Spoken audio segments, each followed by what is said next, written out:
Ladies and gentlemen, I do want to let you know we just started talking here. I have a chance to speak with Doug Brown. And Doug reached out to me about a month and a half, couple months ago, actually, and talked about this program that he wants to be involved in and kind of spearhead, essentially, where it has to do with water.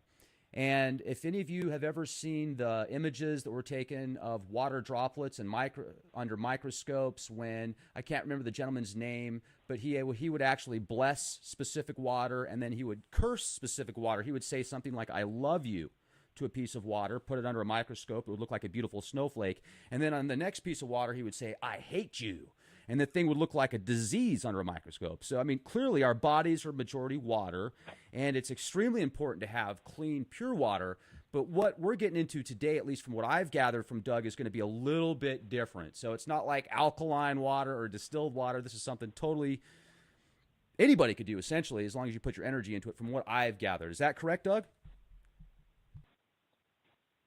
Well, in a sense, yeah, it is for everybody, and it does include water. I think the doctor you're talking about, I think his name was Dr. Emoto, and a lot of his work has been discredited. People have not been able to replicate it as well as he has.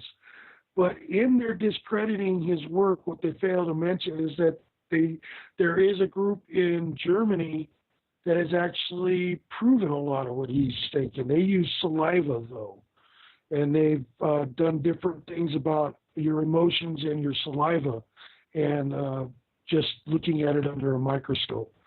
So while a lot of the work on water that you were talking about, some of it has been kind of put in question, there's other work out there that's not getting the press it should, that is actually proving in a lot of ways the concept behind that work was true. Does that make sense? Yeah, absolutely it does. And I've also wondered too if somebody's intent, I mean, you've obviously got people that spend their entire lives in monasteries up in Tibet and they practice meditation on a daily basis where they can control their body, the heat that it emits, etc. I've seen people walk across coals, walk across glass that's broken, and there's so much of that mind over matter. So I often wonder if somebody has a very strong mental, spiritual ability, they can kind of push that chi or that energy into the water itself and therefore cause that to do something. So if somebody else tries the same experiment and they're not as spiritually evolved, I guess you could say, maybe they couldn't get that same effect. But I don't know enough about it. I mean, this is all just little bits and pieces that I've gathered throughout the time that I've researched it. Hey, I know just enough to be dangerous myself. So, there's one thing, and you bring up the monks in Tibet. A lot of Eastern religions, Tibetan monks and groups like that have tried something like this a lot, where they all get together and they meditate for peace. And I believe last year there was 1 million people got together in a meditation just for peace. I believe it was mainly Buddhists. What my concept here is kind of the same thing, but what I'm trying to do is get people who don't necessarily believe that to realize that that kind of thing will actually work. If we get enough people together around the world and we all concentrate our energy of love and gratitude into the water, we could actually affect the consciousness grid that is around the world. We could actually affect the way people approach their lives. In that, right now, everybody approaches their life through fear. They're afraid of tomorrow. They're afraid of what's going to happen. They're afraid of ISIS. They're afraid the lefties are going to cause civil war. They're afraid the KKK is going to come burn a cross. Whatever. We live in fear, but most of that fear is manufactured by the powers that be, because like your talk with LaCroix the other day, that fear energy is a lower level energy, and we cannot realize our full potential while we're lost in that energy. But my goal would be is to get the people who know that love is the answer together at the water, and all of us in one day basically do a meditation for love and peace. And if we can get enough people, that will excite the consciousness grid that is proven to exist and change people's perspectives almost instantly. And will it make the world all rainbows and sunshine instantly? No, no, that's idiotic to even expect that. But what it could do is every little interaction between us, a fender bender. Instead of the dude getting out that got rear-ended and just cussing up a storm and making that dude, the other guy's life worse, he'll think, oh man, this guy might be having a bad day. And he gets out and he comes out with understanding and compassion. Boom, right there. One incident that could have been ugliness and more hatred in the world is an act of love. And all we have to do is that small shift. It's such a tiny shift, but it's all about perspective. And when you start looking into the quantum physics end of it all, the more they learn through quantum physics, the more this is something like this is proven to be able to work, because it's all about frequency. It's all about frequency. So my goal is to get as many people as possible together to have a day where no politics, no religion, nothing. You know, I think you've said it yourself. We yell at each other online all the time. We don't talk face to face anymore. And we need to start doing that. You know, I got to say, Doug, it blows my mind sometimes how upset, and that's the nicest word I can use right now, how upset people get about somebody's belief if it differs from theirs, whether, like you said, it's politics or religion or a spiritual belief. Now, in my humble opinion, I feel people should be judged on their actions, not on what they think or what they worship. If you feel that God to you is something different than somebody else, and that gets you closer to source, well, what's wrong with that? Now, if you worship a deity or a god that sacrifices children or does some sick shit, hey, that's a different story because your actions are proving who you are. But I just don't understand why all these people out there get so upset about videos when people have different opinions, when in reality, if we could just work together and quit throwing names at each other, would probably have a much better chance of getting along and actually making change. So when I read these comments sometimes, I mean, it really does make my blood boil. And then I have to realize you got to let it be like water off a duck's back. Otherwise, you're going to be swimming in garbage and you're not going to be able to get through to these higher realms of vibrational frequencies like you talk about. When you think good things and you do good things happen around you. Now, if you're the kind of person that thinks, oh, for every good deed, no good deed goes unpunished, there's going to be an opposite reaction to everything I do, or if you feel like every time you go out and do something good, something bad happens, go back and look at yourself. What are you thinking when you do that? Are you subconsciously thinking in your mind bad things are going to happen if you do something good? Well, maybe there's something to that. You really need to understand yourself before you can go help other people, I've noticed. And just sit down in your room or lay down for 5 minutes as you're going to sleep. Think of the thoughts that are going through your head. Listen, don't think. Listen to the thoughts that are going through your head. And some of you might get kind of freaked out because there's a lot of negativity out there. And this is by design, ladies and gentlemen, with the entertainment industry, the news, everything else that's out there bombards people with fear to sell their products. And what Doug is offering right now is a tangible solution that you don't have to spend a dime on, where you can actually make a difference for a minute. So if we can get 100,000 people, 1 million people, 10 million people, or more or less to do this at one specific time, think of good thoughts and put your energy into something, I think that's a good thing. Well, you know, and you get to the whole division thing and religion. You know, there's a lot of truth in the Bible, but there's a lot of lie in there too. And it for the most part, it's been bastardized by different men for power. As soon as the men could read the Bible for themselves, at the Protestant Reformation, because they noticed how the church was using it for power instead of the truth. And what did they do? They did the exact same thing. They use it for power. I think what you're saying about no good deed goes unpunished, that's because you're doing the good deed for the wrong motivation. It's like the prosperity gospel preaching now, which I think is disgusting, because it takes a little bit of truth and bastardize it. And that's just the story for our whole world, really. A little bit of truth that's been bastardized. The the truth is, the more you give to others, the more your life will be enriched. That's just a simple truth. Prosperity gospel, they're saying the more you give money to the church, the more enriched you will be. And no, it's not about finances. That's another thing to block us from seeing the truth and blind us. You think about the Bible. The Bible says God is beyond our nature, his nature is beyond our comprehension. But the only succinct thing it says about God is love. So if everything you think about God, you replace with the word love, even the 10 Commandments, don't have any God before me, all right? So nothing should matter in your life but love. First thing that matters is love for your fellow man. And then you have no graven images, right? You don't worship things like money or Kim Kardashian's ass or something stupid like that. And then the rest of them really kind of just explain themselves. It's about how to live in a peaceful, loving world.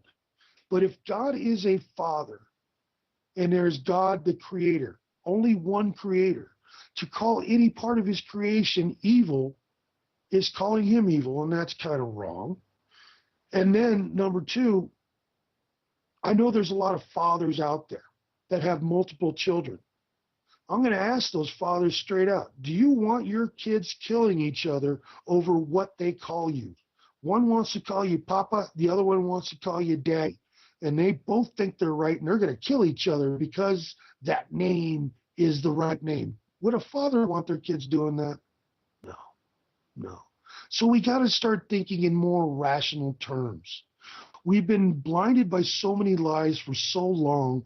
People have the hardest time believing anything. And that's horrible. But you can believe in love. Love is a simple thing to believe in, because if you turn off the computer and walk around the real world and look around, there's love everywhere. I mean, even an ugly old dude like me finds a moment. My truck broke down recently and I did not have the money to fix it at all. A local mechanic fixed it for me and said, pay me when you can. That saved my ass. My truck is the most important tool I have. And that's love, but that's not going to be on CNN tonight. And that's what we got to remember. They show us the aberrations so that we start thinking the aberrations have more power than they do. When the truth is, love is the strongest power in this world, and love is a lot more prevalent than we know. All we have to do is sit back and look for it. Well, you're And right. it's right there. You're right. And, it actually even makes me think, yesterday I did a podcast about the, spirit cooking and light cakes, or they're called cakes of light, which is essentially these bakery items made of bodily fluids and honey and different things. And then everybody's heard of spirit cooking. And then I did my attempt of kind of a joke when I talked in The Voice, when I pretended to be Abramovic, basically, Marina Abramovic. And I look back at that, and even that, and what I was doing, even though it was kind of a joke, it wasn't the right thing to do, because if somebody mocked me like that, I would get upset immediately. So how is that helping anybody to do something like that? So I guess I should make a public apology for that. It's just that sometimes, even myself, I get passionate about things. I do things that when I get emotionally wound up that I might regret later, just like anybody else. I'm a human being, and I see stuff where the media pushes all these, anti-Trump slogans. Oh, we're gonna do that, and I am politically neutral. I look at both sides of the fence, and I think that there's a lot of things that could be done with both administrations to be better. Now, also worse, but regardless, they're pushing this real blood sacrifice, blood rituals, blood murals, the spirit cooking, and then people really get into that kind of stuff. If there's occultists out there that have been studying magic for decades, and they've been given books that are even older than that from their aunts, from their family members and stuff. And those certain fluids have a very mystical power application at the metaphysical level. Now, just like anything else, you can use it for good, you can use it for bad.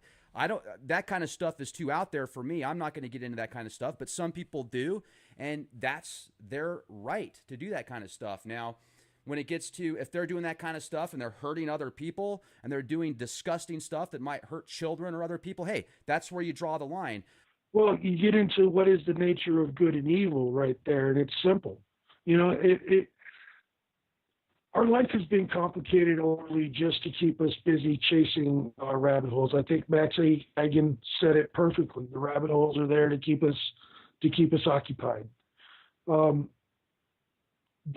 good and evil are simple. You apply Occam's razor to everything. Good is taking advantage, is doing all you can for the betterment of everybody, of the people around you, helping everybody. Evil is using that same power, that same, mysticism for yourself at the expense of everybody else. It's really just that simple. You either give of yourself or you take from others. That's the nature of good and evil, giving, taking. And I think, there is evil out there. And one of the biggest lies we've ever been told is that evil does not exist, that the Bible is complete fallacy. They make sure they put Tammy Baker and Jim Baker online on TV so that all Christians look like idiots. And it just adds to the fallacy that there is no truth in the Bible. Now, I wouldn't consider myself a Christian at all. But I do believe that Jesus is the example we are supposed to follow on how we treat each other. He even in the Quran said Jesus is the best example of how God wants us to treat each other. So if we just, instead of judging Jesus' words based on what men have done with them for their own power, we need to go back to the message itself, just like WikiLeaks. Everybody's so busy trying to say it's Russia that hacked them, and that's just idiotic. But the truth is, we need to be looking at the message, not who wrote it, not none of that, but the message. And the message is, it's basically the golden rule. And we need to get back to that. And the TV, the online, we've become so separated from our neighbors. How many of us don't even know our neighbors? And it's ridiculous. And that gives them more power. And the first thing we got to do, before we can take the power back from the evil that runs this world, is we got to realize that we have the power. Millions of people gathering at the water's edge in one day to say, thank you to this current paradigm. We want a world that's built on love and compassion, not lies and greed. Simple as that. Love and compassion as opposed to lies and greed. And if enough people get together at the water's edge on one day, we could have such a huge, not only, symbolic, it'd be, think about the people walking across a bridge in Selma, and how much of a symbolic thing that was in equal rights for America. How about millions of people going to the water's edge around the world, demanding a world that's right for everybody? That would be symbolically huge. But then we get beyond that. You have the spiritual component and then the quantum physics component that actually proves something like this could have that great of an effect. But, I'm just an idiot in that I do my own Ted Kaczynski impersonation. I live in a shack in the woods in Montana, but I mail out packages with birdhouses. Right. I'm not the kind of guy that needs to be pushing this. I'm not the face of this. I don't want this to be about me. This was in memory of somebody I know that thought suicide was the best option because everywhere she turned, she got abused. If she had a more loving world around her, she would be here today. So my goal is to try to get people to be more like her. Or if nobody knows her, I use Jesus as an example, but everything both of them did was out of love for other people. And we need to start thinking more about our fellow man and get beyond this. I need that new iPhone or, this thing, that thing. We need to start thinking, what about those poor people in Venezuela that are eating every pet in the world because they're starving? We need to get back to reality. Right on. And what would be, Sorry. no, I'm really glad you brought that up. People do need to chill out on the iPhones and the smartphones and the new 7-inch LED UCXYZ screen that hooks up to 48 other different devices in your house. And then you get in your car and it will activate 15 different devices as well. So you and 14 of your friends can get Wi-Fi blasted on the way to the store. Yeah, I totally agree with that. And I would like to say that I appreciate you coming on here and reaching out to me and asking to come on the show, because this is something that's important. And if we could make a difference, even if it sounds as silly as just going to some water and putting your intentions into that water of kindness and love and purity, let's give our audience a time frame to do this in closing out tonight. What would be a good ideal time that we could all put the energy into what we're talking about, into a better world, a more peaceful, kind, loving world? Well, when are we going to do this? we have a Facebook. We have a Facebook group called Touch the Water. The first year we did this, we had over 30,000 people that we could estimate. Last year I did it differently, so I had no idea how many people participated. But what we do is we do August 20th. August 20th, and normally I just start pushing it the month before. But this year I decided to start really pushing right away, because we could get the intention now.